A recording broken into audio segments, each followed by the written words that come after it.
Yeah. All right. So ready. Go ahead. All right, so I'm going to teach you guys all about scapular adduction, also known as retraction.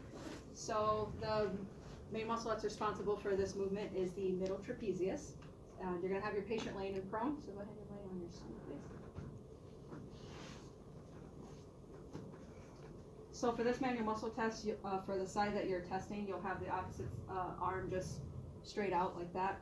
Her head's going to face the opposite direction of the side that you're testing on. And then the side you're testing on, you'll have the shoulder abducted to 90 degrees. You'll have the arm laterally rotated, and then the elbow is going to be flexed to 90 degrees, just like that.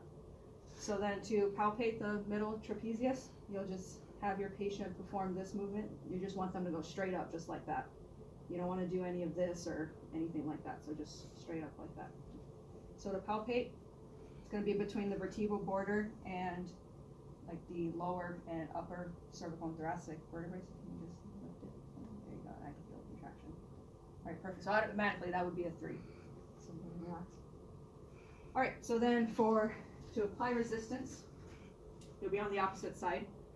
You're gonna have one hand on the opposite thorax to provide that stabilization, and then you're going to have the palpating hand on the lateral aspect of the scapula. You're gonna push towards abduction when they perform retraction. So when you go up like this, I'm gonna just push that way. Okay. All right. So go ahead. All right. Good. So with maximal resistance, that would be 5 out of 5. Now, if they couldn't perform this in gravity resisted, then for gravity eliminated, go ahead and sit up. Let me get a chair with the back on it. Have your patient sitting in the chair.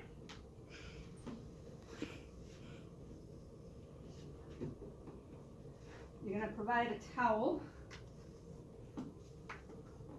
so it's comfortable and to help with the friction. And you're going to have them have their arms straight out, and I'm going to raise this table because we need the shoulder to 90 degrees. Well,